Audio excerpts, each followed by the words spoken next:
Will you join me?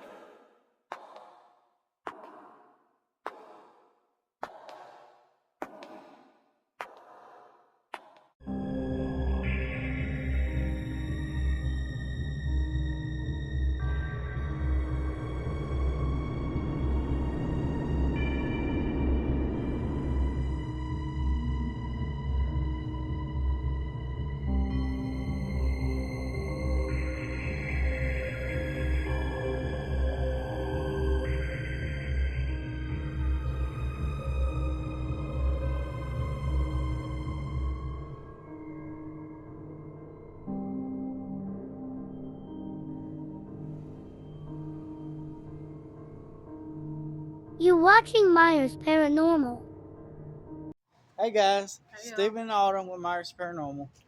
Today, on our way home, we've been driving for a couple hours, wanted to walk, so we stopped here in Fayetteville at their town square, and they've got some awesome stuff. So y'all come along and check it out with us.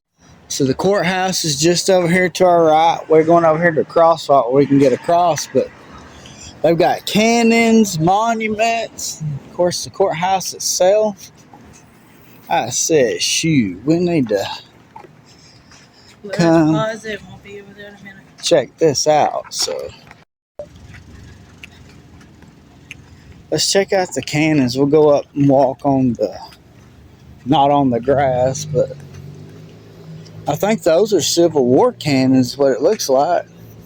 That's a little grass. I don't know, but we'll go up steps so we're not. Some of us are short.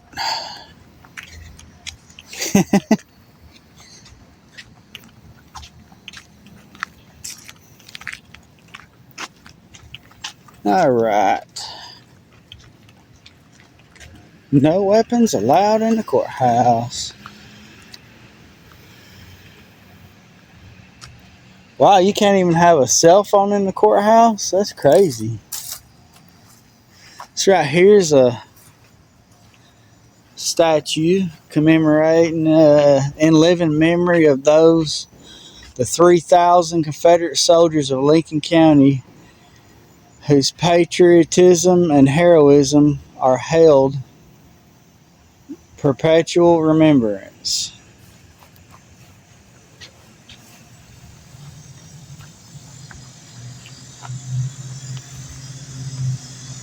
Preserve the truth and history.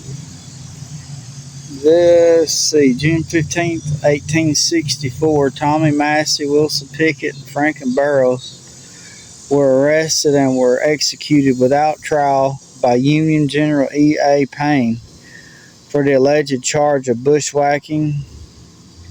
Hearing of the order, John Massey, the older brother of Thomas Massey, the 1st Tennessee Regiment, went to Payne to tell him that Tommy Madison, his younger brother, had never been in the Army and was a husband and father. He offered his blood instead of his brother's. Payne released Thomas, arrested John, and at 3 p.m. the 3 men were executed 2 blocks north. The original stone was first placed. Payne ordered that the bodies not be removed, but after dark, Miss Molly Goodrich had the bodies carried to the storehouse where she owned the west side of the courthouse. There's a stone.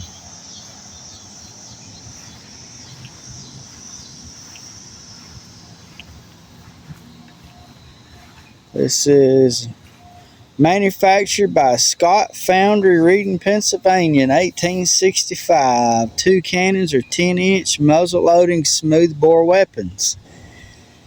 In 76, they had 8-inch rifled sleeves installed.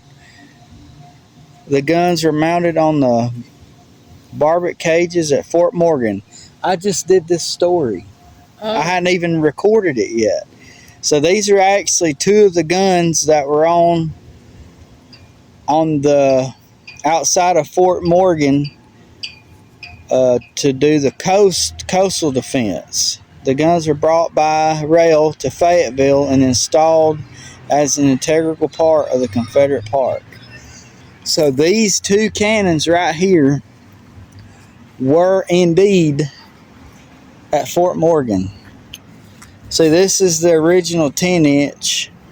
Then they put in this smaller one to make it an 8-inch.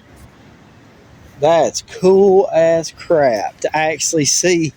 I read about these.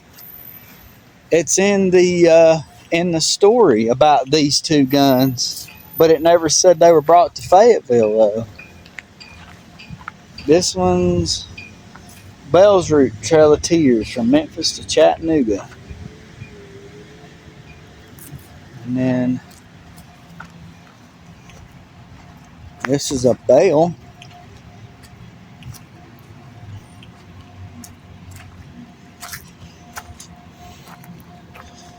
This is donated by American Legion, Towery Post 2. Big old massive bell. There's one more monument. That is so cool to actually see two guns in person from Fort Morgan. You read a story about I have it written. I have not recorded it because I hadn't had time to sit down and put it together. It's a big story. It covered like 8 pages.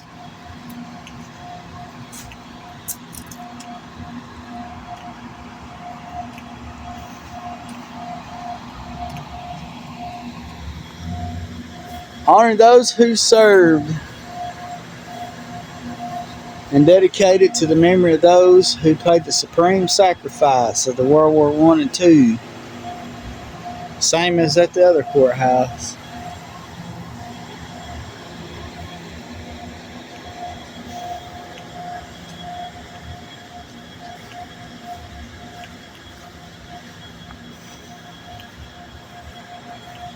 This is the Lincoln County Bicentennial Committee. Place this. And this is Marshall County, 1836. Moore County, 1873. And then that's Lincoln County.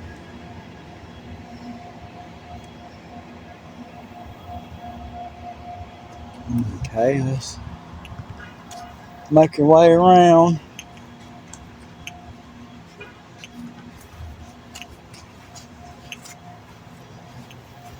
This is Revolutionary War Memorial. Has different names on it. Let's go up here in the shade. Boy, it's mighty hot.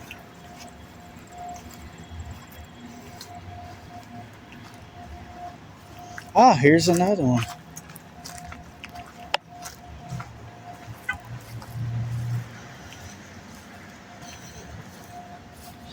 Here's a real pretty statue.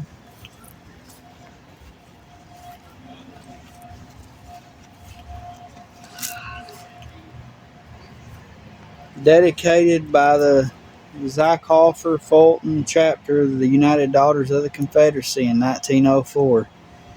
This fountain is a reminder to the honor and service of the Confederate women of Lincoln County. It says, to the women of the Confederacy who kept in contact with the homes of the South while the men of the South were fighting her battles, and who gave their soldiers and their children and their land water of life, hope, and courage.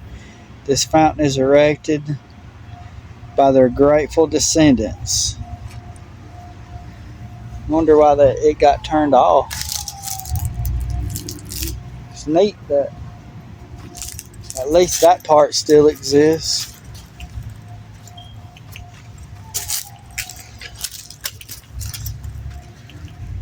And this one is a tulip poplar, state tree of Tennessee, planted in memory of James Crawford.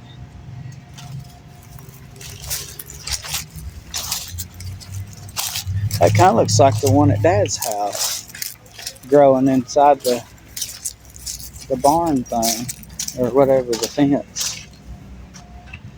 This is citizens dedicated the oak tree to Dr. L.M. Donaldson. Came to the city carrying only 96-cent medical bag in his hand, but the faith in God and desire to be of service with his heart. And then we have one more.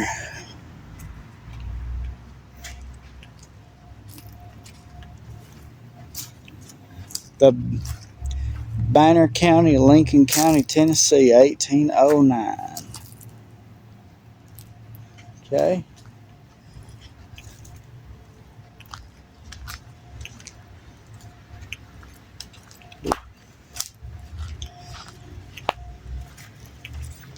This is some kind of monument here.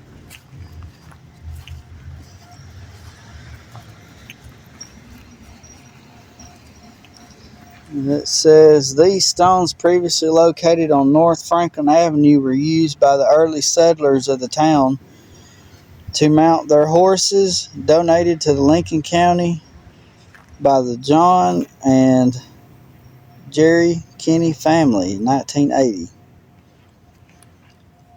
That's cool. Piece of history there. Here's the music pavilion that usually all courthouses have.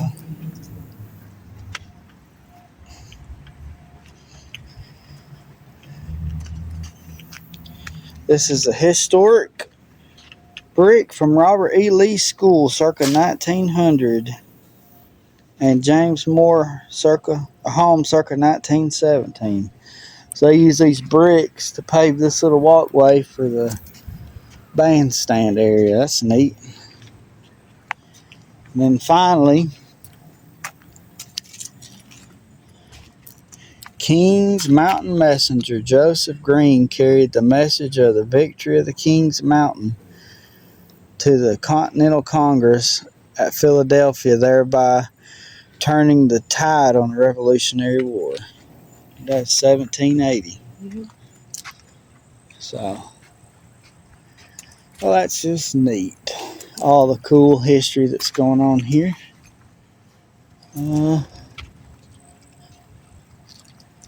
Yeah, up there. Back around to where we started, Joe. So, we hope you enjoyed, which I actually missed the plaque right here. Didn't see. Confederate Park, the northeast corner of the courthouse was deeded. Yeah, it was. It's the same. Well, that's neat. The cannon. The two cannons from Fort Morgan, which I have the story completely recorded. I just got to do all the work editing on it. I've had it written for a week or two and mostly recorded. We've had a lot going on getting ready for this film trip and investigation trip that we're on. And now we're going to end it right here. But we thank y'all so much for making this trip possible. Our members, David Hale, Sandra Pink, Dustin with PPR, and the Buds. Thank y'all so much. And shout out to the rest of the Thank you, fams, for supporting us. Until next time, bye, y'all. We'll see you later.